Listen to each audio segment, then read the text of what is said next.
Hey, how you doing? Hope you all are doing great. As you've seen in the thumbnail, in this video, we're going to see what if Naruto was boyfriend of Zero 2. This is part 1.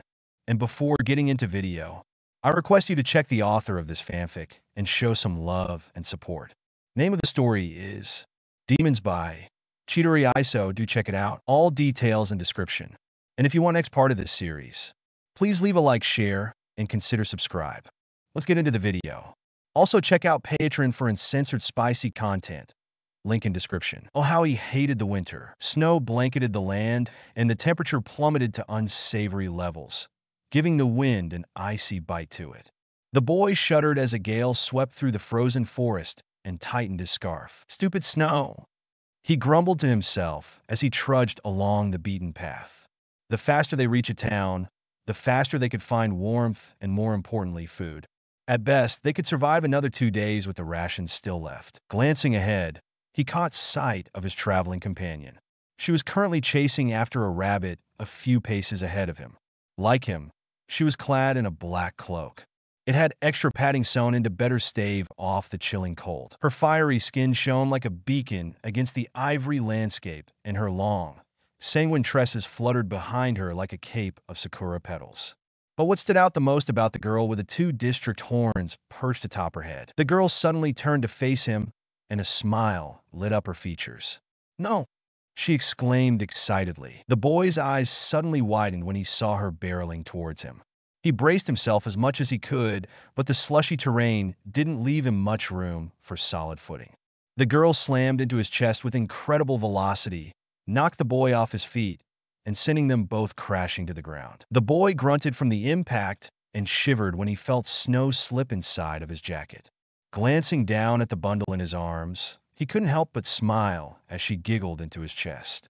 "You're going to be the death of me, you know that?"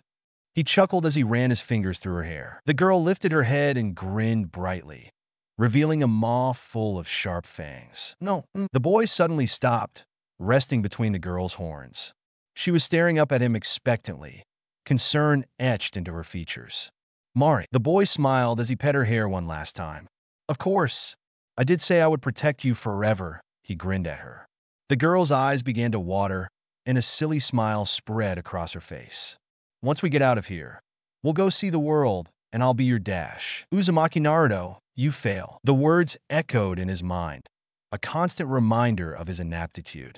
Today was the graduating ceremony for his class at the academy. The other students were showing off their new headbands to their parents, who were gawking in awe.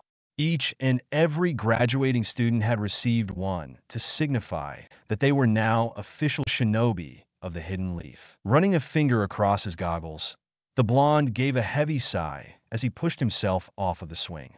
Who wants to be a ninja anyway? Naruto silently trudged along through the forest. His hands were stuffed in his pockets, and his eyes were unfocused. He sighed. He wasn't the smartest in class, but he at least managed a passing score on the written test. His shuriken jutsu was acceptable, and taijutsu was probably what he excelled at most. And even then, he stood no chance against the Uchiha. But the absolute bane of his existence was ninjutsu. The final graduation requirement was to show proficiency in ninjutsu by way of performing the transformation technique and clone jutsu during an evaluation with their sensei. Unfortunately for the blonde, his chakra control was so lacking it might as well be non-existent. Even at such a young age, Naruto had more chakra than even the average jonin. But he couldn't properly mold it, which led to atrocious transformations and dysfunctional clones. Maybe Hokage just isn't in the cards. The boy said to no one in particular. He hated the idea of giving up on his dreams, but how was he supposed to become the strongest, most respected ninja in the village if he couldn't even graduate the academy? Maybe he could talk to the old man. There was no way that all of the blood, sweat, and tears he shed his entire life could be for naught. Could it? Naruto stumbled into the sunlight and found himself standing on the edge of the field. He brought his hand to his brow to block out the sun and get a better lay of the land. The field was rather expansive in size and gave a clear view of the mountains. A deep river bisected the glade, splitting the forest in half. On one side, there were 3 wooden posts that were spaced apart evenly, and beyond them, there was kunai-shaped stone. The blonde glanced around in confusion. He'd never seen this training ground before, or at least that's what he assumed it to be. Walking forward, something floating in the river caught his eye. Whatever it was long, pink, and drifting about aimlessly. As he drew closer, he slowly started to make out the shape of a person. They suddenly dipped below the surface and disappeared from sight. After a few moments, Blonde's eyes widened when the person had yet to resurface. Oh no, they could be drowning. Kicking off his sandals, Naruto made a break for the riverbank. He unzipped his jacket and tossed it aside, only to slip and fall face first into the dirt. The hell? Naruto turned around to see he had lost his footing on a pile of clothing, which he assumed belonged to the person in the river. A sense of urgency quickly reinvigorated the blonde when he remembered that said person was still possibly drowning. He shot to his feet and turned back to the water only for a figure to burst out from beneath the surface. Naruto stood paralyzed at the sight before him. It was a girl around his age if he had to guess. A long, flowing mane of pink hair flared out behind her, but truly what drew his attention were the small pair of horns protruding from the top of her head. Their gazes locked, and Naruto found himself lost in her radiant cyan eyes, which were further accentuated by her red eyeliner. Even with a fish hanging from her mouth and blank expression, the boy was completely mesmerized by the beauty before him. It wasn't until she leaned her face in close to his that he noticed her state of undress. Naruto stammered, his face turning every known shade of red. The girl spit the fish back into the water with a smirk. "And here I thought you were dead or something," she said, walking past the stunned blonde. "What a shame. I was hoping it would be salty like the ocean," she said downheartedly as she licked her forearm. Naruto finally recovered from his stupor and turned to the girl. "But this is a river. The ocean is a long way from here." "Well, obviously," the girl rolled her eyes. "But it's the most ocean-like place I know," she sighed. "You can't seem to take your eyes off of me, so you must be quite the pervert," she grinned. "What?" "No," the blonde blanched. "I was walking, and I saw you, and I thought you were drowning, and I was going to jump in to save you, and could you please put your clothes back on now?" he exclaimed, slowly turning an even deeper shade of crimson. The girl stared at him briefly before bursting into laughter, much to Naruto's annoyance. "How noble of you. Risking your life for someone you just met. I appreciate it, thank you." Naruto felt his face heat up at the alluring smile she flashed at him. "Why, yeah, whatever," he grumbled as he turned around to hide his blush and give the girl some privacy. A few minutes passed, and Naruto found himself standing on the edge of the river. He was so lost in thought staring at his reflection that he almost didn't hear the footsteps approaching from behind. He spared a glance over his shoulder and saw it was the girl. She was clad in the traditional attire of an ANBU sans the flak vest. It was only now he noticed the tattoo on her shoulder. "You're an ANBU?" "Something like that," she grinned. "What about you?" "Orange isn't exactly a good for a ninja," she queried. Naruto looked himself over and merely shrugged. He was clad in a mesh shirt with black pants and sandals. The collar, sleeves, and middle stripe of his jacket were black, and the rest was a bright orange. A red insignia of the Uzumaki clan sat in the middle of his back. "There's no better color," he said simply before turning back to the river. "Besides, I'm not a ninja. I can't be one." "Can't?" The girl's eyebrow rose. "Yeah, I failed the academy graduation test. Again. Someone who can't make a simple clone isn't fit to be a ninja. Let alone Hokage." The blonde laughed grimly. "Hokage is a bit of a pipe dream if you can't become a ninja," the girl reasoned with a shrug. "Tell me something I don't know." Naruto sighed. He picked up a small rock and tossed it at the river. It skipped 5 times before losing momentum and sinking into a waiting abyss. "I just kind of figured that if I became Hokage, I'd finally fit in. I don't have a family, and I'm not from some prestigious clan. I've been on my own my entire life, looking out for just me," he spoke. "Everyone treats me with hatred and scorn, avoiding me like the plague. If I became Hokage, then they'd have no choice but to acknowledge me. I'd finally have some place I belong." He didn't know why he was opening up to a complete stranger, but it felt good to finally speak his mind for once. And the girl was still there, so she seemed intent on hearing his words, which was a first. It was a nice feeling. "Oh, I see," she said, reaching into her back pouch. "You're just like me." She withdrew a small black choker and encircled it around her neck. Upon settling in place, A red ceiling matrix spread across the thin fabric. I'm always alone too, thanks to these horns, she said, gesturing to the growths on her head. Life isn't going to hand you anything you know, she continued. You have to take what you want by force. If there isn't a place for you, then go out and make one, she proclaimed. Naruto only rolled her eyes at her words. Yeah, it's not as simple as you make it seem, he scoffed. A grunt escaped the blonde when his equilibrium suddenly shifted and he was left lying on his back. His eyes snapped to attention at the girl, who was now straddling his waist. But that's the fun part, she beamed. Life would be boring if everything was easy.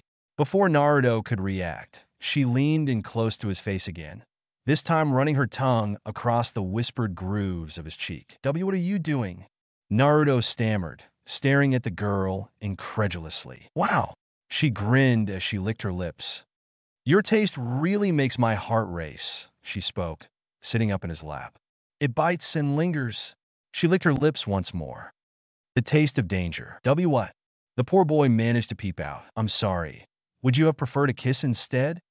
She questioned, tilting her head to the side, causing her bangs to sway. A kiss? Of course. The girl smiled. She leaned in close to his ear, and Naruto shuddered as her warm breath tickled his neck. It's a very special thing, you know, she whispered huskily. At this point, Naruto was practically short-circuiting, and the girl couldn't help but giggle. He was actually rather cute. Pushing herself up, the girl dusted her pants off and offered a warm smile to the blonde. I've taken a liking to you, darling, Naruto spluttered. Never had anyone referred to him in such an affectionate manner. Yes, my darling, the girl repeated with a grin. You mean like a partner or something? Naruto queried. Look, just because you can't make some silly clone doesn't mean you aren't fit to be a ninja. An illusion is just that. You can't protect anyone with one, certainly not yourself. You need someone kick your ass into gear, and I require the assistance of another to use my bloodline, she said matter-of-factly before offering a hand to help him up. And you also weren't frightened by my horns. Naruto immediately picked up on her change in demeanor. Gone was the dauntless aura that she had given off prior to now, replaced by timidness. The blonde was certain that if he squinted, he'd be able to make out the faint shades of pink dusting the girl's cheeks. He was at a loss for words. Firstly, he wasn't used to being addressed or even remotely acknowledged unless he was being admonished or berated. Yet this girl was giving him her complete and undivided attention. Secondly, he'd never seen this chick a day before in his life until now, and yet she was being incredibly fond with him. It stirred up unfamiliar, yet powerful emotions within the 14-year-old. But what intrigued him the most was this mask she insisted upon wearing. The whole bravado act she was putting on was a fabrication. This girl was in pain, and she was hiding it all behind such a gorgeous smile. I don't can dash. A rustle near the edge of the training ground caught their attention. That's too bad, the girl frowned. Time's up. A lone figure emerged from the bushes. It was an ANBU with long purple hair donning a cat mask. How many times do I have to tell you not to go running off on your own? And during patrol at that, the woman admonished. But it was boring, the girl whined. A bunch of brats graduated from the academy, so what? That's N dash. The woman paused and brought a hand to her forehead, checking her anger. This girl has really been trying her patience these days. That's not the point. We go on patrol to dash. Protect the village against all threats, foreign and domestic. Yeah, I got it. The girl waved off as she strapped her tanto across her lower back. Are you going to lecture me all day, or can I go back to patrol now? Dismissed. The ANBU gave an annoyed sigh. But before the girl could jump away, Naruto finally broke his silence. Wait, what's your name? The girl looked towards the sky, giving it some thought. Don't really have one, I guess. Everyone just calls me 02, she shrugged, flashing another grin. Bye-bye. The girl flashed out of sight, surprising the blonde. 02. Uzumaki-kun. Huh? Naruto turned to see the other ANBU staring at him with a pointed expression. If you care about your own well-being at all, it would be most wise to keep your distance from her, she said grimly. But before Naruto could inquire what she meant, the woman flickered away. Naruto rubbed his temples to stave off the growing headache and slowly pushed himself to his feet. Today has just been very trying, he groaned. I could really go for some ramen. Really need to clear my head. And with that, The boy set off for the village. Naruto carefully shuffled his way down the crowded street. It was nearly noon, which meant a lot of people would be out and about for their lunch break. The last thing he wanted was to unwittingly spark someone's ire. But as he walked, he found himself lost in thought. That girl, 02, just who is she? If she truly was an ANBU, it would make sense why he'd never seen her before. They generally kept a low profile, even off duty. But that would also mean she should be aware of him, right? What the other villagers thought of him. Everyone around here seems to think I'm some kind of monster. And yet she nay, how about becoming my darling? And then there's that, she said she needed a partner. But to refer to one so affectionately. The fact that she had asked him of all people made his cheeks flare up. But she's an elite. I can't even graduate from the academy. What possible use could I be to her? Too lost in thought, the absent-minded blonde collided with someone. I'm so sorry. Naruto quickly apologized only to recognize a familiar face. Mizuki-sensei. Hello, Naruto. I see the classroom isn't the only place you lack focus, he smiled. Well, you know me, Mizuki-sensei. Naruto laughed, quick to don his mask again. Was just too busy thinking about what my first decree as Hokage will be, he grinned. Naruto shuddered internally. The man before him was one of the homeroom teachers for his class, Mizuki. Naruto couldn't quite put his finger on it, but something was off about the man. He was so clean. Too clean. The man absolutely creeped him the hell out. Does that mean you passed all of the exams this time around? The Chunin's eyebrow rose in genuine curiosity.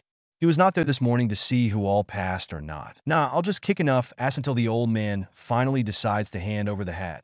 Naruto waved it off. Oh. I figured you of all people stood a chance in the secret exam dash. But say what no? The older man blinked in surprise when he suddenly found himself face to face with his student. You mean to tell me, you've never heard of the secret graduation exam? Such a thing exists? Naruto all but cried out. If this was true, why was he just now finding out about it? Yes. The white-haired Chunin chuckled, raising his hand to calm down the boy. It was created as one last method of giving students a chance to become ninja before being sent back to the academy. Wait, so like, if I pass this secret test, I'll become a real, full-fledged ninja? Headband and everything? Naruto asked excitedly. Headband and everything. Mizuki chuckled. I can pass it along to Hokage-sama that you're interested. You're goddamn right I'm interested. The young aspiring ninja exclaimed. His day was finally starting to pick up. Just tell him what to do. All right, calm down, Naruto. I'm actually on my way back to the academy now. I'll be sure to stop by Hokage-sama's office and inform him. In order to pass the test, you must successfully infiltrate the vault in the Hokage's residence, obtain the Scroll of Seals, and escape the confines of the village. If you manage to rendezvous with me at the memorial stone with the scroll in hand, you pass. Mizuki explained. That's it? Piece of cake, Naruto smirked. The elderly leader kept his Aika collection under tight lock and key, and Naruto managed to find that the first time he'd been invited to the Hokage's mansion. How much harder could this be? The Chunin instructor shuddered when he saw a sharp glint slithered through his student's eyes. All right, the exam begins at midnight. I'll be on my way now, so I can go make preparations. Sure thing, the excited blonde proclaimed. Maybe he was wrong about the man. This news raised Naruto's spirit, and he felt his desire for ramen intensify. And thanks again, Mizuki-sensei. I won't let you down. He waved at this teacher before speeding off in the direction of Ichiraku's. Mizuki returned the boy's gesture with a wave of his own and smile, one that quickly shifted to a malicious leer. Oh, I'm sure you won't, demon. A soft hum filled the air, followed by the sound of a turning page. A lone soul sat in the spacious office. Despite its size, the room was modestly furnished, having only a desk, a bookcase, and a few pictures adorning the walls. The man had simple tastes. Bringing a battered pipe to his mouth, he took a long drag. The man took the time to turn the page once more as he took a puff. It wasn't often he found time to read. With an exhale, the man expelled the smoke from his lungs.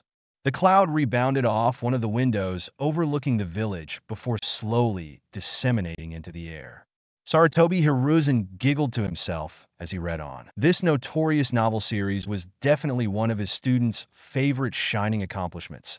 Not that he would ever say it to the ostentatious man's face. The sun rolled lazily in the sky, showering the village with its rays. Today was going quite well, he found himself pondering.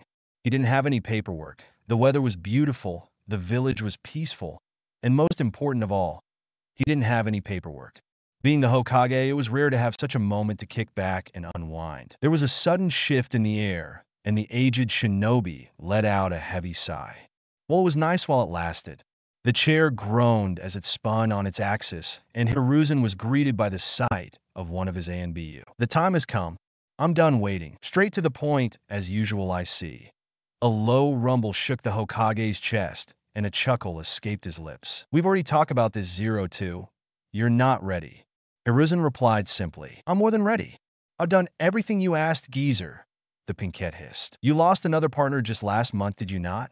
The Hokage watched his charge's reaction with sharp, analytical eyes. Her shoulders slumped and her teeth clenched. That dash. Makes 8 total now. I truly believed you might have been ready this time around, but it would seem not, the Hokage lamented. He was taken aback slightly when his desk suddenly splintered beneath a small fist. He glanced back to 02 and flinched under the teen's intense stare. A gleam ignited her pupils with a red glow, reflecting absolute rage back at the elderly man. Even her horn was starting to faintly radiate chakra. Who cares? They were all fodder anyway. My darling is the only partner I'll ever need. 02, that's enough. The cat-masked ANBU appeared just behind the seething girl, her hand firmly gripping the girl's shoulder. She was surprised when the Hokage waved his hand, giving her a silent command to stand down. She bit back a curse of annoyance and released 02's shoulder. She was going to make sure that churlish Kunoichi paid for her insubordination later. 02, my dear, you have to understand, this is for the best. What happens if you end up killing him as well? Then all of your efforts and training would have been for nothing. Hiruzen spoke, hoping the girl would see reason. She had a bloodline like none he'd ever encountered before in all of his years as a shinobi. 02's chakra system was rather unique, in that her body wasn't able to generate any chakra at all. She had the ability to form a parasitic bond with living creatures and siphon chakra from them and store it as her own. Unfortunately, whatever organism she bonds with suffers a severe backlash. Their own chakra coils slowly begin to erode until the body eventually fails, resulting in death. He had to admit, 02's bloodline, alongside her natural athleticism and tenacity, made her quite the formidable opponent. Don't you think I know that? The professor was taken aback when a small droplet splashed down next to his hand. His gaze quickly shifted to 02, and he felt his heart sink. The poor girl's eyes no longer held their original sheen of animosity, instead staring ahead dull and unfocused as tears rolled down her cheeks. It weighs on me heavily. That's why I train nonstop. Every single day. With Darling at my side, nothing could stop us. But you're keeping us apart. It's not like you care him anyway. Hiruzen frowned at her words. 02. Naruto means just as much to me as he does to Dash. Lies. The Pinkette barked, silencing the god of shinobi. He means everything to me. Every day, Darling is out there suffering, shouldering the animosity of an entire village. And he does it with a smile on his face. And what do? Sit behind this damn desk all day, ordering me around. 02's fist tightened, and her entire body bristled. 0 dash. Forget it. It's obvious you intend to keep us apart. A strong pulse shook the room, and the brazen kunoichi suddenly phased out of sight. Hiruzen brought a withered finger to his head and began to gently massage his temple. The soft ministrations did little to quell the pain that was steadily rising in his skull. It was then Room's other remaining occupant stepped before him with a bow. My apologies, Hokage-sama. I'll be sure T-dash. That won't be necessary, Yugao-chan. Hiruzen waved dismissively. She's growing more restless these days. But it has been almost 9 years by now, so I understand her frustration. An exasperated Yugao removed her mask and gave a pleading look to her commander. Be that as it may, sir, we can't let this kind of behavior go unchecked. She has to understand she can't just lash out at others when she doesn't get her way. I don't think anyone can get through to her anymore. The girl is in love after, Hiruzen chuckled. His voice was tired, yet filled with so much mirth. Besides, winds of change are sweeping across the elemental nations. Something big is coming our way soon. These old bones can feel it. And we don't have much time either. A puzzled Yugao could only stare at the Hokage, trying to decipher the cryptic message as he took another drag from his pipe. What exactly are you trying to say, sir? A response was not immediately given. Hiruzen simply spun in his chair and stared out into the village. He couldn't help but think about a certain blonde youth. Oh, Minato, where did I go wrong? Unlike most who practice their profession, Hiruzen had managed to live to an advanced age. In all of his nearly 69 years of life, looking after his predecessor's son was one of his greatest regrets. Naruto was the sole legacy left behind by the fourth Hokage after his death. The boy wasn't even an hour old before tragedy struck, and fate thrust an enormous burden upon the boy's shoulders. At the cost of his life, Namake's Minato was forced to seal the nine-tailed fox that ravaged the village inside his own son. It was his dying wish that his son be seen as a hero, but in the end, Naruto truly was just a sacrifice. Minato was the most renowned ninja from the Hidden Leaf during his time, and that same renown brought about a myriad of enemies. When Hiruzen found Naruto, he had decided on giving the boy his mother's surname of Uzumaki, in an effort to protect the babe from the shadows of his father's past. He was also forced out of retirement to retake up the mantle of Hokage. But as much as he pleaded, the villagers only saw the boy as the demon itself. And thus he was forced to outlaw any mention of the Nine Tails as a last-ditch effort to protect the boy from the misguided ire of the village. Then there was Zero Two. Her exact origins were unknown, and the girl herself couldn't even remember. One winter 9 years ago, Naruto had suddenly up and disappeared from the village. Imbu finally caught up to him near the Wind Country border, and she was with the boy. There was an altercation, and Naruto ended up tapping into the Nine Tails' power, costing him the life of one of his most promising shinobi. This is where his relationship with the mysterious girl began. She was fiercely protective of Naruto after he lost consciousness and refused to leave his side. The Anbu brought both children back to the village, and with a heavy heart, Hiruzen had the both of their memories erased. Oh, so he thought. The weight of that decision didn't really hit him until after meeting Zero Two. He could still remember the first time he saw her. Scared little thing, tucked away in the furthest corner of the cell.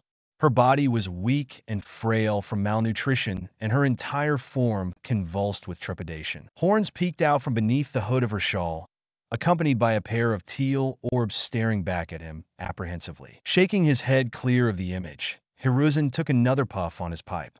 Maybe the time had finally come after all. If he was being honest with himself, it was only a matter of time. Zero Two wasn't as easy to keep reined in these days compared to when she was younger. He was honestly quite surprised she managed to keep her composure until now, but it was clear her patience had just about run out. Those two had already been through enough, as is especially Zero Two, to have to live with the pain of the person you love the most forgetting you entirely. He just hoped that it wasn't too late for them. He wouldn't expect Zero Two to ever forgive him, but he at least hoped Naruto understood why he did what he did. He would understand if the boy didn't. He would be content with just seeing the two of them be happy again. Thanks for the ramen, old man. Look, I did it, geezer. A smile graced the aging shinobi's features as memories resurfaced. What he would give to see their smiles again. The real ones that didn't cast up a veil to obscure their pain and suffering. What I'm saying, Yugao, is that we must prepare for the future to come. Hiruzen said simply as he watched a flock of birds drift across the skies. It's time we place our faith in the youth. It is they who are the future of the village and the ones who will carry the will of fire. Hey, old man, where's my next bowl? I'm already done with this one. Geez, Naruto, you really have an appetite today. Damn right. Just across the street from the humble food stand, a lone AMBU stood perched on a vacant rooftop. A wistful sigh escaped Zero Two as she observed the scene below. How she adored her darling smile. But how it hurt her knowing it was artificial. Years of adversity had fractured her beloved psyche, leading to the creation of this jester persona that was a shoddy counterfeit of his original self, and she detested it. She hated the villagers. She would have slaughtered them all without a second thought had she the chance. They were destroying the one thing that had any value in her life. Her sole reason for living. She would give a special exception to the shop owner Tucci and his daughter Ayam. The only reason she even bothered to commit their names to memory was that her darling absolutely treasured their vendible cuisine. And they actually treated him like a human. Tisa human. The word tasted like ball rolling off her tongue. Funny how the ones who tormented her beloved as such are just as bad, if not worse, as the demon they accused him of being. She could only get so much information out of the old fart in regards to the Nine Tails. Apparently, the tailed beasts are ancient creatures constructed out of chakra from a forgotten time, and they held immense power. The Nine Tails, strongest of them all, suddenly appeared and laid waste to the village. That also happened to be the day of her darling's birth. His parents were slain in the chaos, and the monster was sealed into Naruto as a last-ditch effort. She had to admit, the thought of having a nigh-exhaustible supply of chakra was enough to make the Rosettes salivate. But she'd witnessed firsthand the sorrowful existence that accompanied the Jinchuriki lifestyle. Zero Two's gaze made their way back to the object of her affections. His messy blonde hair was as wild as ever, jutting out of his head with reckless abandon. Despite his mask, his eyes always had this almost mystical luster to them. She found those beautiful baby blues of his absolutely spellbinding. Thinking back to their earlier encounter, a skittish grin split the maiden's features. It was the first time they had exchanged words in almost a decade. It was like meeting for the first time all over again. She even got the chance to tease him a little. He sounded so much older and masculine than his younger self, but that was to be expected. He was also a few centimeters shorter than her. Not that she minded, but perhaps her favorite and the most important feature of her beloved was his whiskers. Oh, how deeply she was enraptured by his whiskers. It was just made him even more delightfully delicious in her eyes. And she could have sworn to hell and back that she heard him purr when she tasted him earlier, and the thought alone got her blood racing. This matter would require a more thorough investigation. Thanks again for the meal, guys. I'm taking off. Take care of yourself out there, Naruto. Always. Zero Two watched as her darling slid out of the food stall and set off towards his apartment in the eastern sector of the village. There was just something about watching the blonde fade into the distance, shoulders sagged and head hung low, that sparked a flame within Zero Two. A sharp, repetitive beeping from her wristwatch let her know that it was almost time for her next shift. The horned girl rose to her feet and unfastened the red and white lion mask fixed to her hip. Casting a glance at the sun retreating behind the horizon, Zero Two steeled her resolve as she slipped on the mask. I don't give a damn what the geezer said. Darling is mine, and I won't let anyone stand between us ever again. Sirens shrieked across the night sky, jolting awake the slumbering village. Naruto landed in the desolate clearing that was Training Ground 3 and turned to face the blaring alarms. While it took them a whole 20 minutes to notice. And Mizuki-sensei isn't here either. The blonde began to ponder his next move when his eyes fell on the hefty scroll tucked beneath his arm. This thing was in the old man's private vault. It has to have some cool jutsu in it, right? And Mizuki-sensei never said I couldn't look inside. Taking all of half a second to ponder, Naruto made his decision. He crossed the empty glade to where the 3 wooden posts sat. Dropping down in front of the middle post, the young Jinchuriki set the scroll down in front of him and carefully untied the string that bound it. Naruto slowly unraveled the parchment and began to scan its contents. Everything seems to be divided into sections, he commented. Wood style. Requires affinity for water and earth chakra. What the hell does that even mean? Skipping ahead, Naruto skimmed through the remaining segments. Reaper Death Seal.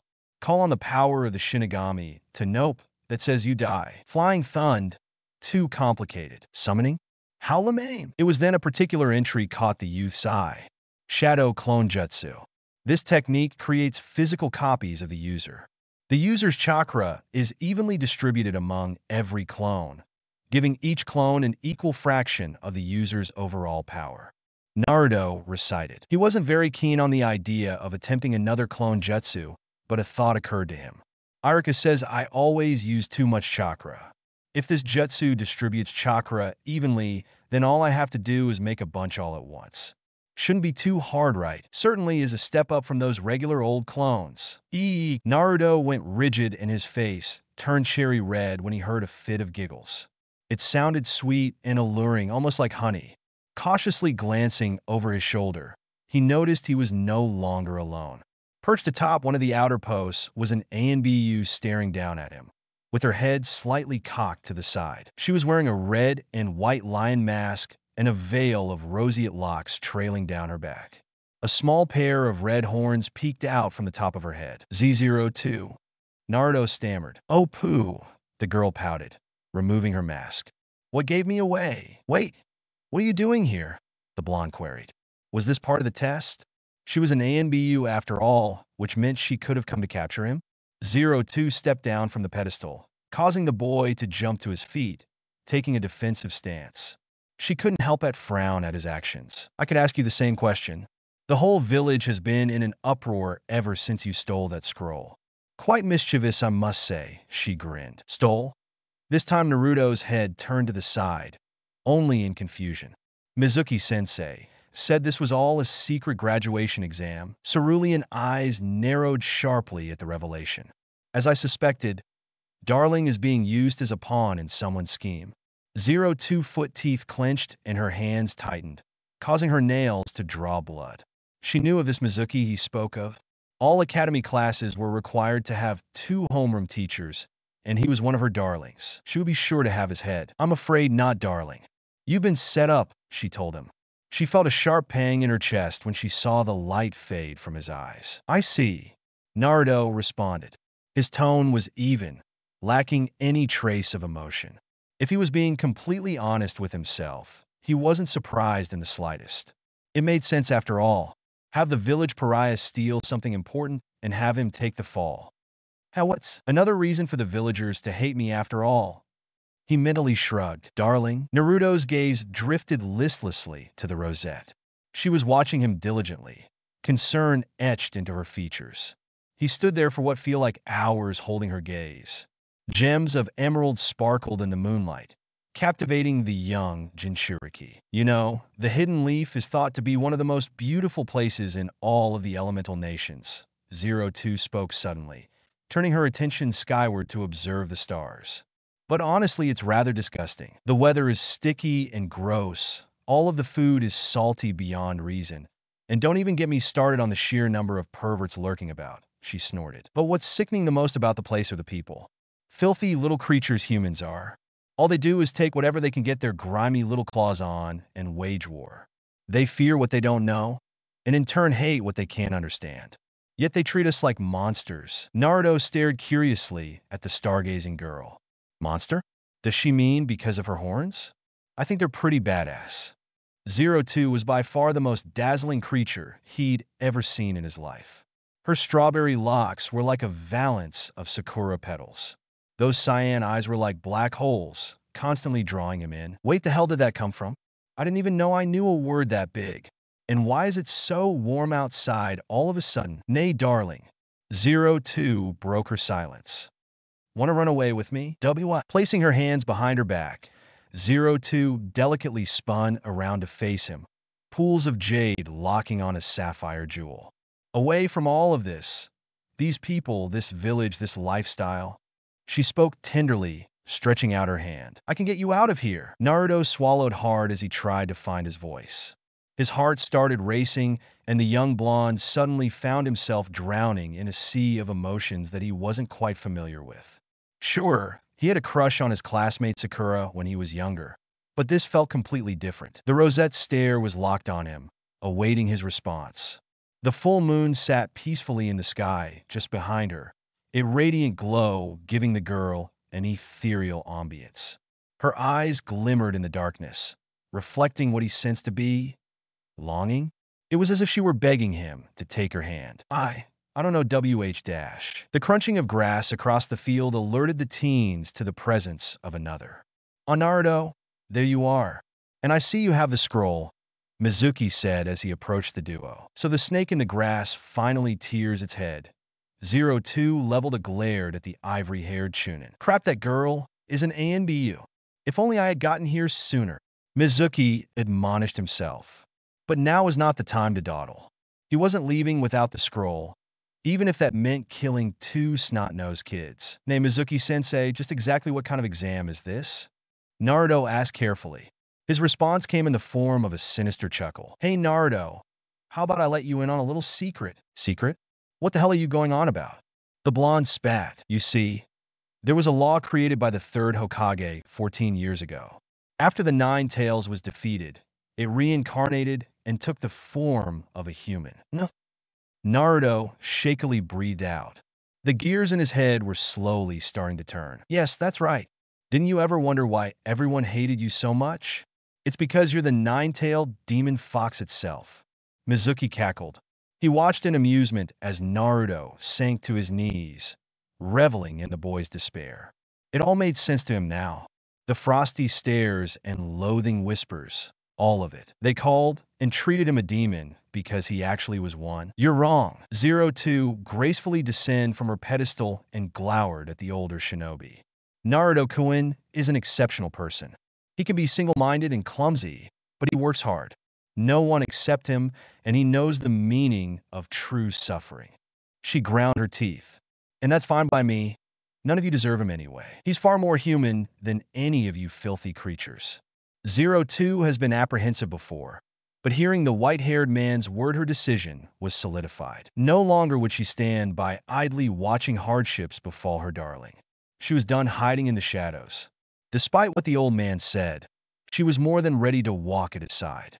He is Uzumaki Naruto, and demon or not, he's the man I will love from now until the end of time. And collecting your head will be the first of many rites to rectify the wrongs imposed upon my darling. Z02. Naruto struggled to form a thought. Between his teacher's betrayal and the mysterious girl's confession, the distraught Jinchuriki's mind was left in shambles. Mizuki did his best to keep a straight face. Well, isn't that just fan-fucking-tastic? The demon's mistress will get to die faithfully at his side. Reaching to his backside, the Chunin withdrew a large, straight-edged Fuma shuriken. This brought a smirk to the Rosette's features, revealing one of her fangs. Running her thumb across the exposed canine, she drew blood and initiated a rapid series of hand signs. Zero Two began to channel chakra and clapped her hands together. Come tu me, Strelitzia. A sudden flash of light illuminated the area, briefly throwing back the darkness. Still blinded by the light, Naruto felt a surge in energy that nearly knocked him over. He would have been blinded as well had he not brought up his arm to shield his face. What in the actual hell was that? When the radiance finally subsided, Naruto lowered his guard and was left stunned. Zero Two stood before him in a blazing glory. Chakra burst from her every pore, encompassing the Rosette in a shroud of energy. In her hand, she held a long, ornate partisan. At its tip was a wide, flat, symmetrical blade with two sharp indentations near its base, creating a sort of crossguard. Its pommel was embellished with the head of a roaring lion. Twirling the glaive with practiced ease, Zero Two settled into a stance. Leave this to me, darling. She flashed him a quick smile. How touching, Mizuki said blankly as he began to spin the hefty shuriken. I'll be taking that scroll now. With a mighty heave, he slung the giant weapon at the downed Naruto. The bladed disc crossed the pasture at an amazing velocity, but Zero Two was quick to intercept. Flourishing her long weapon, the oscillating projectile was easily deflected away. The cloak of chakra blanketing Zero Two dispersed, and her horn started to emit a faint glow before bursting aflame with chakra. Mizuki has to admit the girl's visage had taken quite a demonic and unsettling turn, but he couldn't let himself be intimidated. NBU or not, he wasn't leaving without the scroll. Reaching for the second Fuma shuriken fastened to his back, Mizuki's breath caught in his throat when the rosette flickered out of sight. Sure dash, Mizuki grunted from the impact. He had just barely managed to draw his weapon in time to block the thrust aimed at his head. I'm really going to enjoy this more than I should. Zero Two grinned sadistically. It had been a long time since she'd been able to actually stretch her legs. The familiar weight of Strelitzia in her hand brought an exhilarating nostalgia. Pushing away, Zero Two reset her stance and pressed on with her offensive. Naruto, never having found his way back to his feet, sat in the grass watching the skirmish unfold with a dumbfounded expression. Wow, so this is what a battle between real ninja is like. His eyes locked onto Zero Two, sparking something within the Jinchuriki. Did she really mean what she said? I mean, of course the ANBU would know about what I am, and yet she doesn't care. The blonde had spent his entire life desperately seeking attention and acknowledgement. And now he was receiving both from a girl he'd just met, well, at least as far as he knew. The way she spoke so fondly about him, one would be inclined to believe she'd known him his whole life.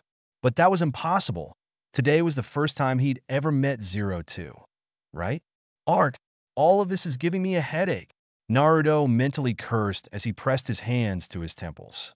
Emotions were such a nuisance to deal with. Mizuki struggled helplessly against the girl's assault. She was methodically picking away at what little defense he managed to erect, slowly wearing down her prey. Mizuki's teeth clenched as he narrowly avoided a stab to the gut. Using his momentum, the Chunin quickly somersaulted away. Let's see how you handle this. The air around the white-haired Nin suddenly distorted, causing him to disappear. Zero Two halted her charge, scanning the area for her mark. Taking in a deep breath, a mischievous grin split the Rosette's face. Flourishing her weapon, she extended her partisan behind her, striking an unseen mass. A dismayed Mizuki materialized on the tip of Strelitzia's blade. Jinjutsu won't save you from the reality that will soon be your death. But something fell off to the adolescent Anbu. Upon closer inspection of the corpse, her eyes narrowed when she noticed faint shimmers stemming from the joints. A puppet! The ground behind Zero Two exploded, briefly enveloping the field in a cloud of dirt. Raising her to shield her face, a low growl escaped the teen. The earth beneath her feet shifted, and Mizuki burst from the ground, kunai in hand. But he wasn't fast enough to outrun the hybrid senses. Gracefully sidestepping the sloppy strike, an annoyed Zero Two drew back her fist. This ends now. A delicate fist drove itself into Mizuki's sternum, causing the stout bone to crack. Naruto's eyes expanded to almost comical proportions as he watched his former teacher's body blast off towards a tree line. The human projectile crashed into a trunk with a sickening thump before slumping to the toughened soil below. Zero Two let out a most unladylike snort before nodding in approval at her work.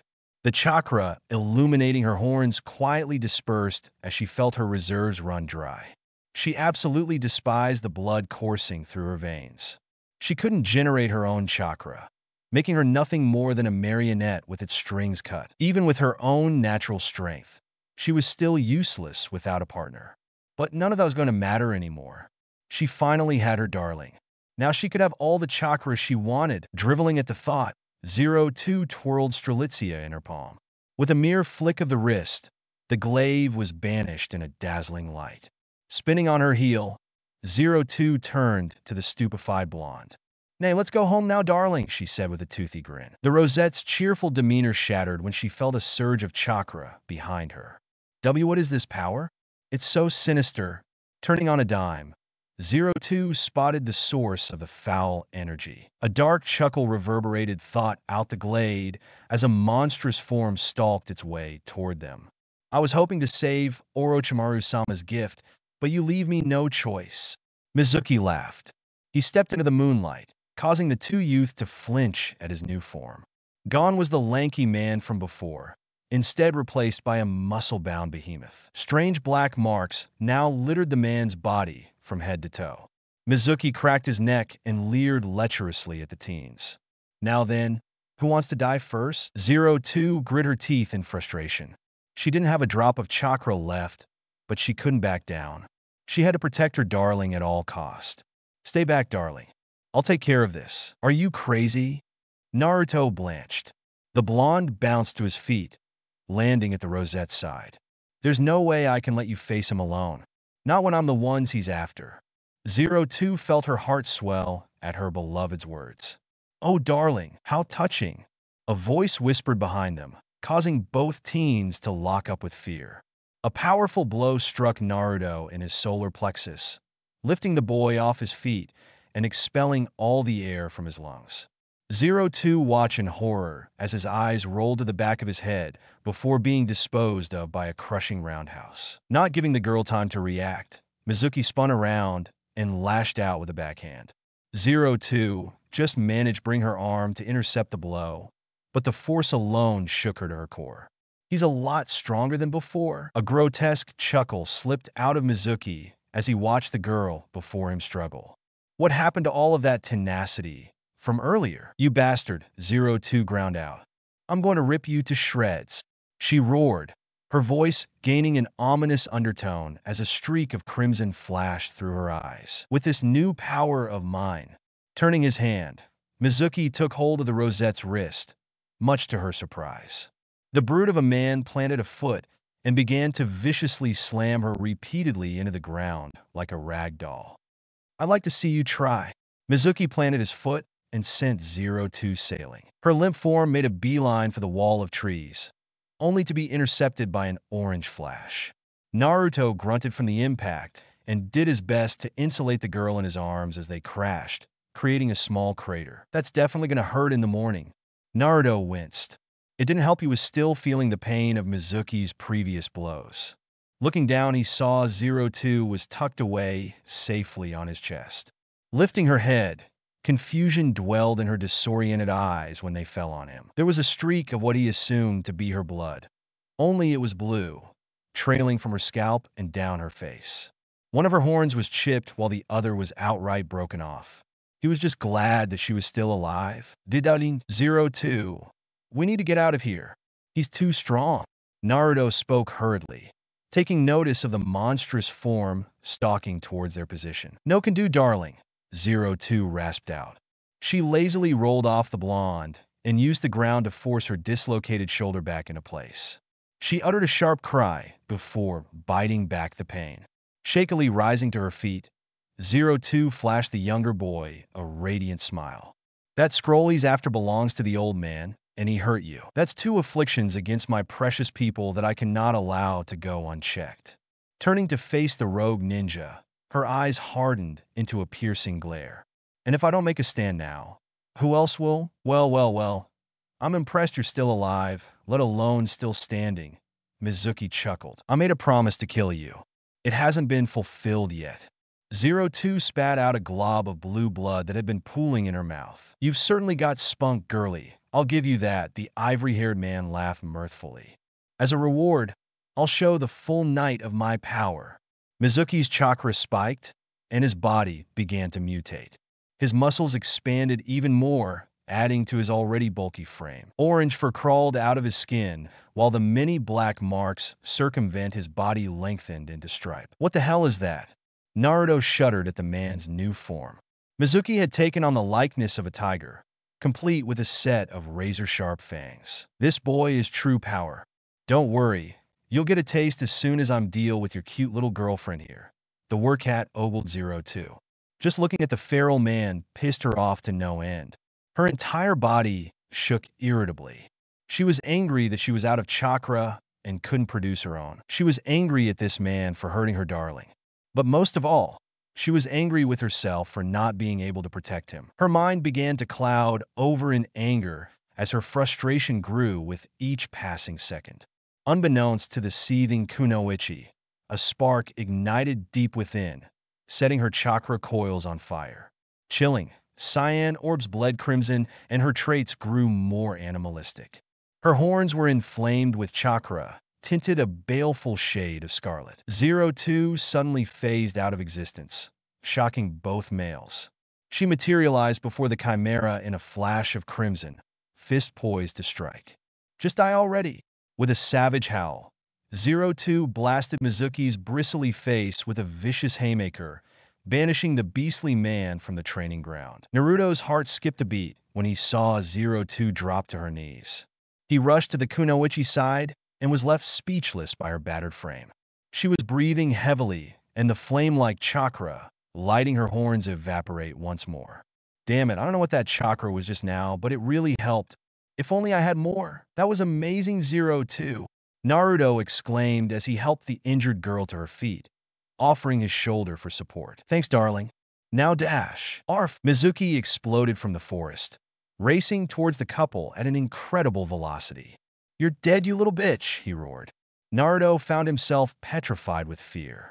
Killing intent was rolling off the beast man in waves, and he had a bloodthirsty glam in his eye. Limited on options, Naruto's body reacted instinctively. 02 grunted in pain when she suddenly found herself discarded to the ground. "Darling, get out of here, 02, the blonde commanded. The Rosette watched in horror as her beloved stood his ground against the rampaging behemoth. Touching, Mizuki barked as he slammed his shoulder into the blonde. Naruto braced himself against the beast man's tackle, but he was still driven back. The force was so great that the blonde's legs carved out a pair of troughs through the terrain. "Darling, you think you stand a chance, boy?" Mizuki growled at the blonde. "Fuck off. You're not gonna lay a hand on her." Naruto spat. "Is that so?"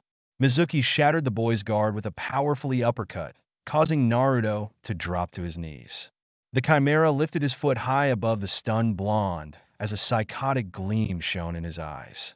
"You had this coming, you stupid demon fox." The earth ruptured as Mizuki slammed his foot down on the unsuspecting Naruto's chest. A silent scream escaped the Jinchuriki, and his mind went blank. Mizuki was immediately besieged by a series of bestial slashes. The beast man let out a growl as he channeled chakra into his foot. Earth-style, tremor step. The terrain crumbled beneath the sinewy appendage, causing a quake to violently shake the earth. A startled Zero-2 stumbled into sight, only to be snatched off her feet by the burly monstrosity. She clawed desperately at the tiger's face, but he had a firm grip on her neck. "That's right, struggle some more for me, little kitten," Mizuki cackled. Naruto lay broken and beaten in the crater Mizuki had driven the boy into. Darkness was slowly encroaching in his vision, and every cell in his body was fighting to stay conscious. Mizuki's abhorrent chortles faded into nothingness as all sound began to die out. Zero-2 was calling out to him as well, but even her voice was lost in the eerie silence. He watched as she struggled to break free from the monstrous man's grasp, desperation taking root in her eyes as she reached out for him. "Damn it, this is all my fault. If only I weren't so weak. Zero-2 only got hurt because of me," Naruto lamented, cursing himself for not being stronger. But unbeknownst to the blonde Jinchuriki, a force began to stir deep in within, one that had lied dormant for years. Until now, Tisich, still as useless as ever, brat. If only my continued existence didn't depend on your own. Clouds rolled across the night sky, obscuring the moon. Without light from the celestial body, the forest was plunged into a chilling darkness. Mizuki's focus remained on the young Kunoichi flailing in his grasp, oblivious to the orange miasma seeping out of the boy's body. I rather like him feisty." "Oh, the fun we could get into," he had the teen hungrily. Zero-2 revolted at the thought. Just being around this man made her skin crawl and pissed her off even more. But as she was about to voice her ire, she noticed a hand take hold of Mizuki's jawline. "I said not to lay a hand on her." Zero-2 felt her equilibrium shift abruptly, and she blinked in confusion as her view was suddenly clouded with orange. Glancing up, she was shocked to see Naruto towering over her. Didaling? Naruto, who'd been glaring off into the distance, shifted his attention back to the maiden nestled in his embrace. "You're not hurt, are you, Zero-2?" His words fell on deaf ears, as Zero-2 was too enthralled by the blonde's appearance. His canines hung out of his mouth in an alluring fashion, and his whiskers had grown even more pronounced. His hair was shaggier than before, while his now slitted eyes radiated with vermilion energy. But what enamored her the most was the golden vulpine tail gently swaying from his backside. "Beautiful." Hadash! Without warning, Zero-2 crashed her lips Naruto's own. The poor boy lost all bearing as well as his balance, sending both teens tumbling to the dirt. But even amongst the confusion and loss of stability, the duo never broke apart. A wave of ecstasy washed over the couple as a column of red light flared up around them, piercing the heavens. Naruto failed to suppress a gasp when Zero-2's arms wrapped under his own. She pulled him closer, grinding her lithe figure against the stunned blonde, hungrily meshing their lips together. Naruto was only shaken from his stupor by a sharp tug on his chakra, causing animalistic instinct to swell within the boy. Refusing to be dominated, Naruto rose up on his elbows, returning Zero-2's affections with equal fervor and eliciting a carnal purr from the vixen. Oh! An interesting change of events. The vortex of chakra dispelled and asphyxiation began to set in as the requirement of oxygen forced the teens apart. Zero-2 collapsed in Naruto's lap, resting her forehead on his. "I finally got you, darling." She beamed.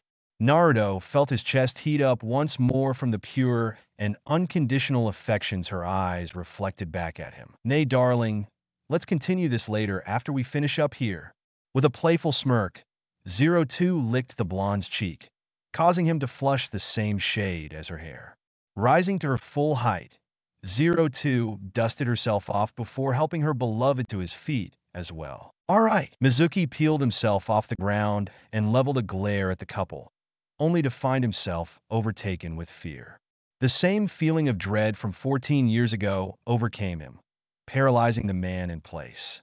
Even with his night vision, the world around him was shrouded in darkness. The only faintest traces of light were the two sets of crimson glares trailing circles around him. What happened to all of that tenacity from earlier? A demonic voice mocked from the shadows. Nay, Mizuki-sensei, how about I show you a real demon? Gah! The brute dropped to a knee after losing all feeling in his left leg. He could feel his Achilles tendon had been severed, rendering the appendage useless. Oh, what fun I can have with this one, the other voice giggled. Mizuki roared in anguish as lacerations split his chest open. The Chimera was rendered defenseless against the shotgun of blows that assaulted him from all sides. A fist caved his chest in, causing blood to spurt from the beast's mouth as he collapsed to his knees. Claws dug into Mizuki's wiry neck, locking him in place as they chocked the life out of him. You brought this upon yourself. Naruto's commanding voice shook the older man to his core. Strelitzia! Scarlet lightning screamed across the night sky and crashed down into the still forest.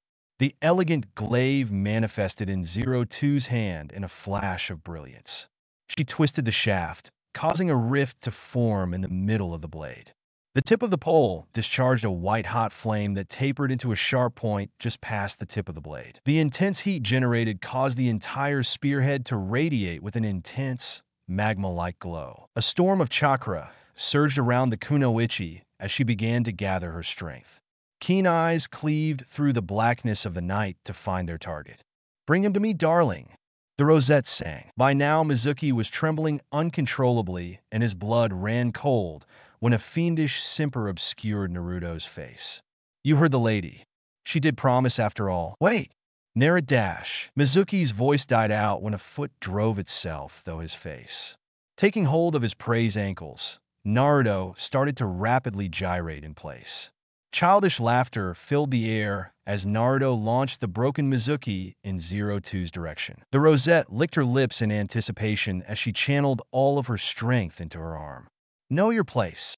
Hefting Strelitzia over her shoulder, Zero Two catapulted the spear, causing the earth to implode beneath her. Strelitzia whistled across the clearing like a shooting star, striking the crippled Mizuki with enough force to completely negate his momentum. The beast man vomited blood as the smoldering blade tore into his chest cavity. Almost instantaneously, Zero Two flashed into existence before him, taking hold of the glaive shaft. A maniacal grin split her face, reveling in the man's terror as he sank into despair. Bye-bye. Strelitzia's blade glimmered briefly before detonating in a spectacular fashion. Mizuki's body was erased by a streamlined inferno that illuminated the entire forest and pierced the wall of trees bordering the training ground.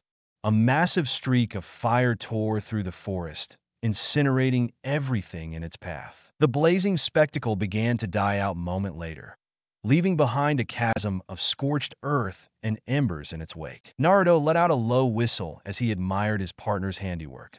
Wow, that woof! A pink blur slammed into the blonde's torso, nearly knocking him over. The young Jinchuriki could only blink in surprise as Zero Two nuzzled him. You were amazing, darling, she beamed. Here, thanks you too. Naruto awkwardly scratched his head as the rosette clung to him. The vermilion chakra shrouding the couple evaporated, and Naruto was suddenly overwhelmed with nausea. Up my head! All remaining strength he had vanished as his body began to shut down. He slowly pitched forward only to be caught by Zero Two. Rest, darling, she whispered into his ear as she cradled his head to her bosom, gently running her fingers through his unkempt locks.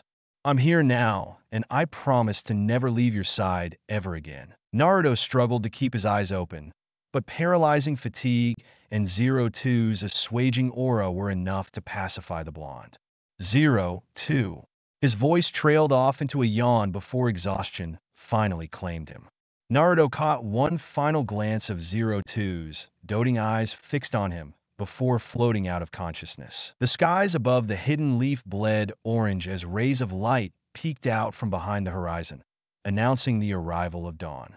Sapphire eyes cautiously fluttered open, and a drowsy yawn filled the air. A pained groan reverberated throughout the small room as Naruto returned to the land of the living. Of my head, what the hell happened last night? Last thing I remember, W dash. A weight shifted on his torso, derailing the blonde's train of thought. Sparing a glance down, his vision was obscured by the feathery pink mass splayed across his chest. His attention was drawn to a pair of mangled, red growth jutting out from beneath the pink curtain. Almost as if a switch had been flipped inside his mind, a flood of memories came surging back to the young Jinchuriki. Zero Two. He remembered everything from the night before. Mizuki's betrayal, Zero Two's confession, and the fact that he was the reincarnation of the nine-tailed demon fox that attacked the village 14 years ago. He didn't want to believe it at first, but there was no denying it after that orange chakra surfaced. To think, all this time, he was the one responsible for the most calamitous tragedy to ever befall the village. It certainly explained his pariah status. If someone wiped out my family, I would think too kindly of them either, he mused as he stared up at the ceiling. Mizuki said the old man created a law to keep people from bringing it up. But why? For the life of him, Naruto just couldn't make sense of that. Why was he even still alive? And living in the village no less. Sure, the most logical course of action would be to put an end to the one responsible for such a travesty. Or, at the very least, expel them. What was the point of even keeping him around? There were many occasions over the years where he tried to escape the village, but to no avail. No matter how far he made it, or how well he managed to hide himself, he was always found and dragged back to the village. Back to the unyielding scorn of the population, pelting him like a hail of rocks. Back to the alienation forced upon him by his peers. Back to everlasting loneliness he so desperately longed to escape. He is Uzumaki Naruto, and demon or not, he's the man I will love from now until the end of time. Naruto craned his head downward, and his eyes fell on Zero Two's slumbering form. She had one of his arms pinned to his side beneath her own, allowing her to snuggle up even closer to him. Using his free hand, he ran a finger against one of her horns. Unlike its cracked twin, this one had been completely broken off. She got hurt protecting me, he thought solemnly as her words played over again in his mind. Love, he whispered softly, tasting the word. It was a foreign concept to him. Sure, he had a big crush on his classmate Sakura growing up, but it was nothing more than a childish infatuation that he quickly grew out of. It was hard to say he knew what love was or even understood it for that matter. He'd spent his entire life until now alone. No father to train him and that he could aspire to be like someday. No mother to shower him with praises and kiss his wounds to make him feel better. And worst of all, he had no one just to simply welcome him home. Love was a completely foreign concept to the socially inept teen. But this girl, she openly displayed affections for him, even going as far to put her life on the line for him. And he hadn't even known her a whole day. Just who are you? The way Zero Two spoke to him with such familiarity would easily make one inclined to believe that they had a personal history with one another. Part of him really hoped that wasn't the case, because that would mean he'd forgotten her. He would never be able to live with himself if he ever forgot someone precious to him, especially considering he'd never had such a thing before. Darling, you pervert. Naruto froze at the subtle words. Zero Two's head shifted to look up at him, a playful expression decorating her features. Fondling me like, so while I'm asleep. It's not like that, I swear. Naruto quickly defended. It's just yo dash. Zero Two shot forward and locked her lips with his own, silencing the stuttering blonde. Naruto flinched at the sudden contact, and his body went rigid. The way their lips meshed together was euphoric, and it didn't take long for Naruto to ease into the kiss. Her lips were soft like silk, and she tasted like honey. Zero Two pulled away with a smirk, much to the boy's discontent. Good morning, darling, she chirped. Gee, good morning. Naruto managed to utter, still quite flustered. Naya. Zero Two purred, curling up to his side once more. That was the best sleep I've ever had in my life. Naruto could only stare disbelievingly at his cheerful companion. Would be lying to himself if he didn't agree with her sentiment. He didn't know the last time he'd slept so soundly. Hey, Zero Two. Yes, darling. She hummed. Last night. What you said, did you mean it? Of course I did. Why wouldn't I? She giggled into his chest. Because of what I am, you know. Furrowing a brow in confusion, Zero Two lifted her head to face her beloved. My darling? No, not that. Strikingly handsome? And no, the Jinchuriki of the Nine Tails? No, not the dash. Naruto's eyes crinkled as they found their way to the rosette. What did you just say? Unceremoniously muling her way into a sitting position, Zero Two let out a huff. Despite what that vermin said, you are not the Nine Tails itself, she told him reassuringly. I'm not. Naruto queried, head tilted in confusion. Of course not. The geezer said you're what's known as a Jinchuriki. He wouldn't tell me much, only that the Nine Tails couldn't be through conventional methods. The only option left was to seal it away inside of a child. And they chose you. Gone was the sacchariferous inflection that laced her voice. Her words took on a more somber tone. I see. Naruto responded lamely. Life was just full of surprises lately. He wasn't sure whose version of events he preferred more.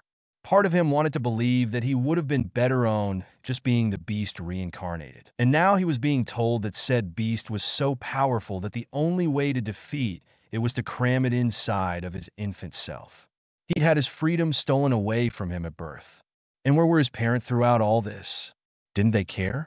Did they not want him? Zero Two felt her heart clench as she watched his face contort in pain, struggling to handle the inner turmoil that was sinking into his heart. Naruto.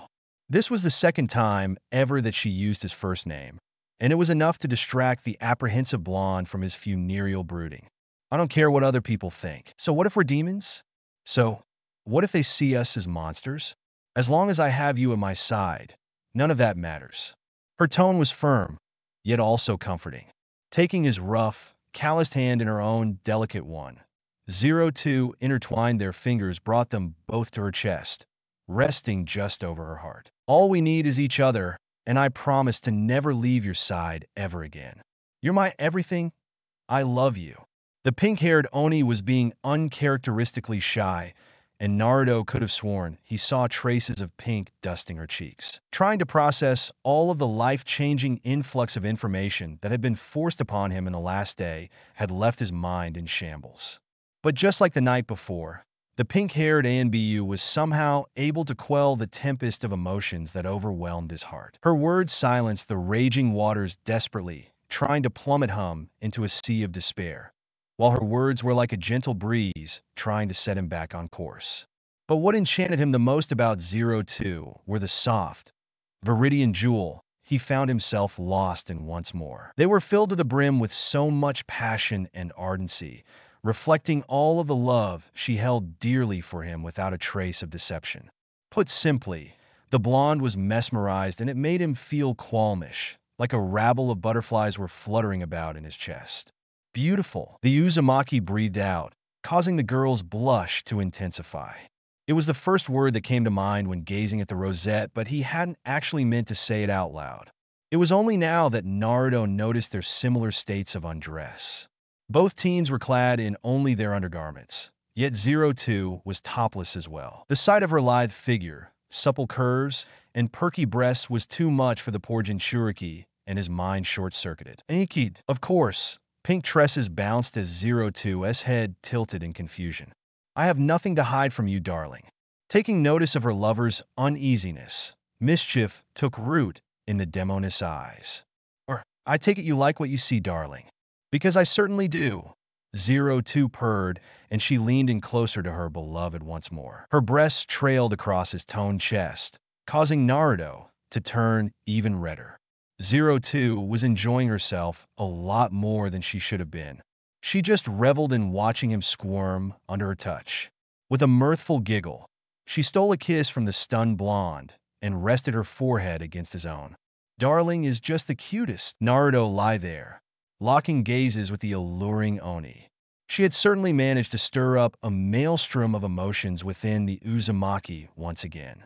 But unlike before, it didn't leave him feeling uneasy. The sheer amount of unwavering love and adoration radiated by those sparkling cyan orbs was enough to banish all apprehension, sinking his claws into the boy's heart, brought on by a sudden influx of harrowing memories. She was the first person to truly acknowledge him. So, Naruto began meekly, trying to find his voice. What does that mean for us?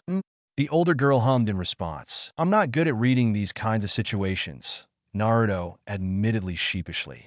He didn't exactly have the most refined social skill. Does this mean we're together now? Like dating? Zero Two retreated slowly to ponder the thought. I suppose so in a human sense of things, we are. She had never an eyes for anyone other than the sun-kissed blonde. But when she thought about it, this was the first step towards making their childhood promise a reality. That means darling is all mine's now. Silence loomed over the couple before Naruto finally spoke, a goofy grin splitting his face. I've never had a girlfriend before. Well, lucky for you, darling, because you're stuck with me forever and ever now. Zero Two beamed at him. Forever. Naruto parroted. The jubilant Oni leaned in once more, gently poking the boy's forehead with her horns. And ever, Naruto's lips slowly curled into a smile. He actually kind of liked the sound of that. For the first time in his life, fate didn't seem to be set on using him as its whipping boy this time around. A light thumping sound filled the air, and Zero Two felt something brush against her leg. Turning to investigate, an excited gasp escaped the bubbly rosette. Naruto's eyes bulged when he felt a tingling sensation race up his spine.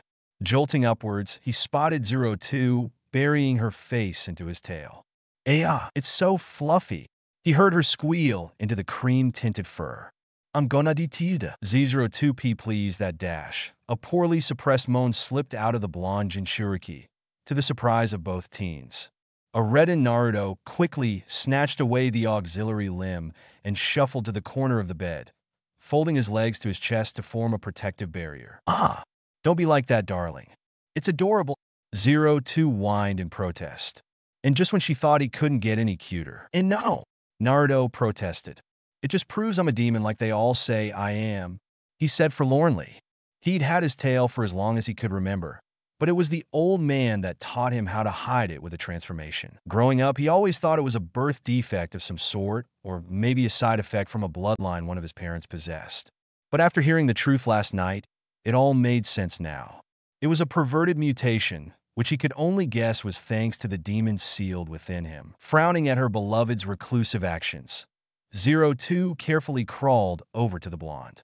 I think it's cute, she cooed, gently running her fingers across the silvery fur that lined the tip of his tail. You shouldn't feel ashamed, darling. If people can't accept you for who you truly are, then they have no place in your life. And no matter what happens, I'll always be on your side. Naruto felt the tension in his body slowly ebb away under the rosette's touch.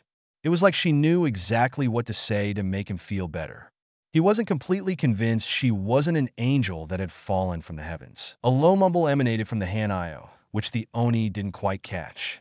What was that, darling? I said don't call it cute. Naruto groused once more. You only call girls cute, he shot her a niggling glare. He was put off by his girlfriend's frolicsome smirk. Oh, darling! Zero Two cheeped as she pounced on the callow blonde. Z02. It's so fluffy. Ow! Did not pull on it. I just want to snuggle it. Stop. Naruto straggled forward uncomfortably, unsettled by the stares directed at them. While trying to escape Zero Two's perilous onslaught of his tail, a messenger bird had arrived at his apartment. It was from the Hokage, congratulating himself and Zero Two on stopping Mizuki and returning the scroll of seals. It also stated that they were both to report to the academy and then his office after being dismissed by Irika. And now, they were leisurely strolling through the village towards the academy. He wouldn't feel so uneasy if it were for the sheer amount of attention they were drawing to themselves. Out of the two of them, Zero Two was by far the more captivating one. She was adorned in a lusterless, black bodysuit that had no sleeves and slits running down both sides, revealing much of her supple skin. The suit was only held together thanks to an ornate, crimson obi tied around her waist that resembled butterfly wings. She also donned a pair of white, low-heeled shin-length sandals and black fingerless gloves that stretched up her forearms. Her guise was completed with a vermilion blazer that had the Uzumaki clan symbol sewn onto the back, much like Naruto's own. With a file, a small hand mirror, and 20 minutes of rather deep concentration, she had managed to file her horns back to their proper shape. Only now they weren't quite as long as before, just barely penetrating her veil of silky pink tresses. The demon has a tail now. He's showing his true colors. That girl has horns. To think he actually had a mistress. So there's two of them now? For the first time ever in his life, Naruto was walking around in public with his tail on full display. At the Rosette's encouragement, he elected to not hide his furry extension. As a result of that, and having the horned girl at his side, the whispers floating around them seemed to increase tenfold. It made the young Jinchuriki tremble with every step. It felt as if all the animosity of the village was gravitating towards him, like a vial of fluvium trying to snuff out his life. And then there was Zero too, his newly self-appointed, highly animated girlfriend. True to her word, she was latched to his side, intertwining her fingers with his own as she carelessly nibbled away on a stick of honey-flavored Pocky. Her lustrous smile and sprightly personality was like a lantern that warded off the encroaching darkness. Glancing at the older girl, he couldn't help but smile as she munched away on the honey-coated wafers while joyfully swinging their conjoined hands. It honestly felt like he could do anything with her at his side. "Nay, darling, say out." The blonde blinked, and he noticed that she was offering him one of her snacks. The way her face lit up and her body vibrated with excitement, he couldn't possibly turn her down. Accepting the treat, Naruto chomped down on the sugary morsel. "Like it? Yeah, it's pretty good. I don't mind sharing then." Before he could protest, Zero too took the stick of Pocky she'd been nibbling on and popped it in his mouth. With a satisfactory nod, she flashed him a cheeky grin before resting her head on his shoulder. Naruto felt his face heat up as he watched her retrieve another treat seemingly from nowhere. He wasn't used to her constant displays of affection, and it was even more flustering out in public, especially when nearly every pair of eyes in the vicinity were fixed on them. A comfortable silence descended upon the couple, and they continued their way to the academy. Upon arriving at the administrative building, the duo discreetly slipped inside, ignoring more glares and whispers from the faculty. They made their way down the long, winding corridors of the schoolhouse, and before coming to a stop in front of a door labeled 5A, Naruto reached for the handle only to hesitantly stop short. How would his classmates act? Some of them didn't exactly have the most exemplary characteristics. Hell, how would Zero 2 act? And why was he even coming back to class in the first place if he wasn't a ninja? What's that old man got up his sleeve? The disquiet blonde was beginning to murmur aloud, much to his companion's amusement. He found himself drawn back to reality by a gentle poke on his forehead. Naruto blinked and stared widely as Zero 2 retreated with a soft, reassuring smile and held out her hand. Bringing up a finger to rub the spot where she's poked him with her horn, he couldn't help but chuckle. Taking her delicate hand in his own, he gave a firm nod and slid open the door to his classroom. The whole place was in an uproar, which was to be expected on the day after graduation. Everyone had finally seen their years of hard work and training come to fruition and became ninja. Well, almost everyone. Naruto felt out of place amongst his peers, but the old man had instructed him to be there as well. He was hoping to just slip in unnoticed and quietly shuffle over to his seat. But the sudden and eerie silence that befell the entire room said otherwise. A small glance was all it took to confirm his suspicions that all of his peers had third-gazed firmly fixed on himself and Zero 2. Or more specifically, their interlocked fingers. The Rosette was too busy glancing around the room in curiosity to notice the stares directed at her. Naruto, always late to the party, a brown-haired boy awkwardly stepped forward. He was clad in black pants and a matching leather jacket with a fur-lined collar. A bit of his cheeks were tattooed with red fawn-like markings. "And what's with the tail? Don't tell me it's part of your next prank or something." The boy grinned as he gestured to the bushy extremity protruding from the blonde's backside. Now, Kiba, don't want to ruin the surprise. Besides, I beat Irika-sensei here, and that's saying something," Naruto rebutted. He sighed internally for the scapegoat provided to him by the brunette. He could easily sell the idea that his tale was part of an upcoming gimmick, at least for the time being. Huh, you got that right. Kiba snorted with laughter. Sue, who's the girl? He asked, addressing the elephant in the room. Oh, well, you see. Naruto sheepishly scratched the back of his head as he tried to find his words. He quickly began to regret his needy desire to be the center of attention. Nay, darling, where's your seat? 02 suddenly spoke up. For the first time since they had entered, the class broke their silence and hushed whispers began snaking around the room. Air.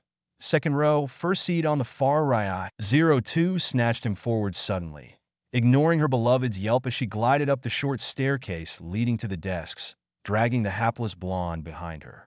Upon reaching her destination, 02 noticed there was another boy occupying the seat closest to the window. He had a spiky head full of raven hair and an indifferent, yet almost annoyed expression marring his features. Ignoring the angsty teen, 02 quickly ushered a confused Naruto into his chair. Excuse me. The Rosette's head swiveled around, where she found another girl standing on the step just above them.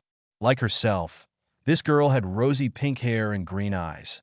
Only her hair wasn't quite as long, and her eyes were a much deeper shade.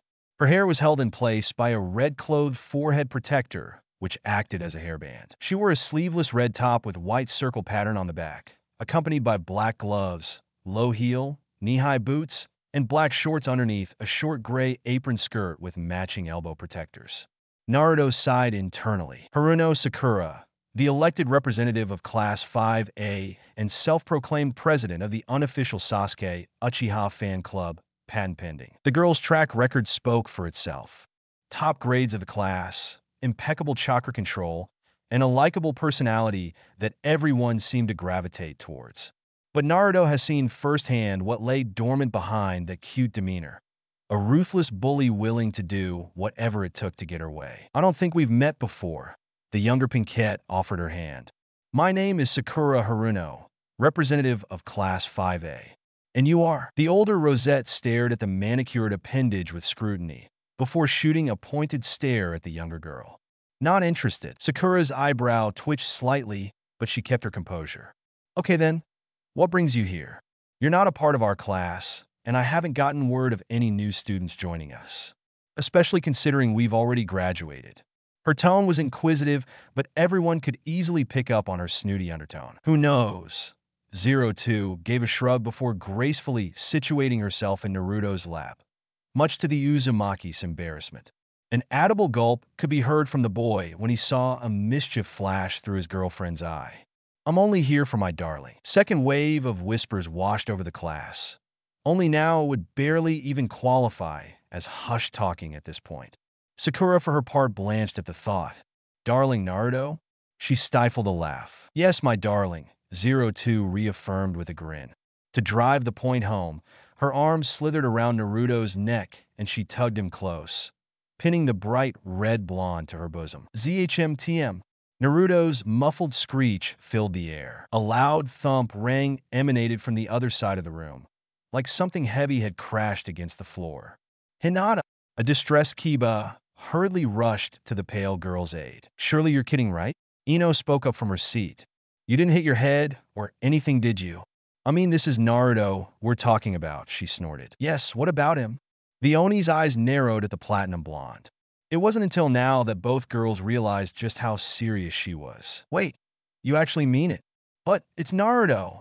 Sakura gestured to the aforementioned blonde, who was doing his best to nullify his own existence behind 02 and failing miserably. He had hoped to avoid a confrontation if possible, especially with those two of all people. Precisely why he's my darling, 02 responded. What's it matter to you anyway?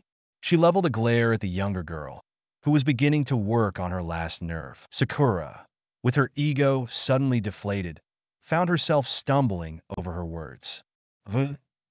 Need to mind your own business. What I do with my darling is ours. 02 stood up, rising to her full height. She only had a good 5 centimeters over the younger girl, but to Sakura it felt like she was standing before a colossus. 02 leaned in close, invading the Pinkette's personal space and locked gazes with the now trembling girl. 02 hummed to herself as she inspected her prey.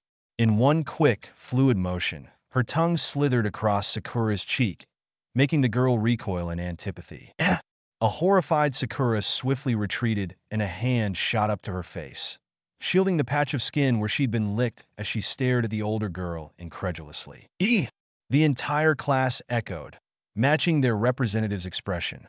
Even Naruto himself was no exception. A smirk crossed the Rosette's features as she pulled away and returned to her makeshift seat that was Naruto's lap. You know, for someone so bitter, you have a sweet taste. The door to the classroom slid open, and their teacher emerged from the hallway. All right, everyone, settle dash. Irika's words were cut short when he noticed his class was quiet. A little too quiet, actually. Even Naruto, the usual culprit, was silent. Neva Mindestance. Everyone please return to your seats. He observed his students carefully, ignoring their groans as they slowly muddled about towards their assigned seats.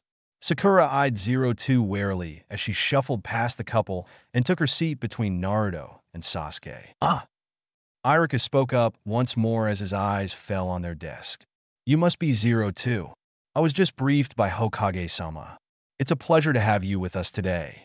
The Rosette was too busy tangling her fingers in her darling's unkempt locks and only gave a slight nod of acknowledgement. As for you, Naruto, I believe you're going to be needing this.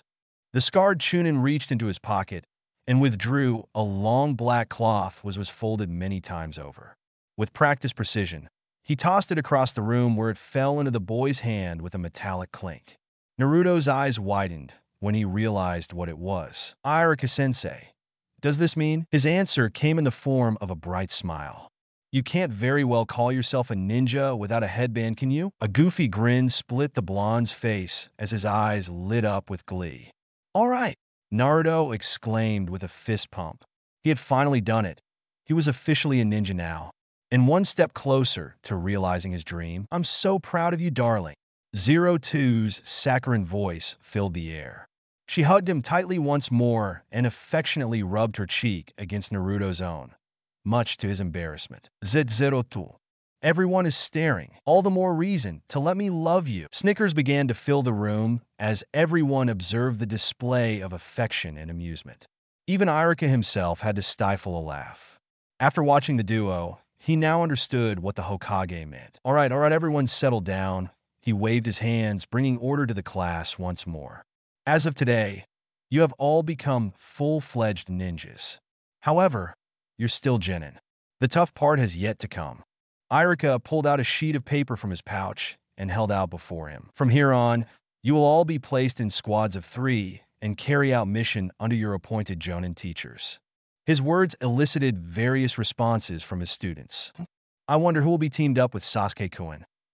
Ino thought aloud from her seat behind Sakura. The class rep only gave a small shrug in response. Your guess is as good as mine.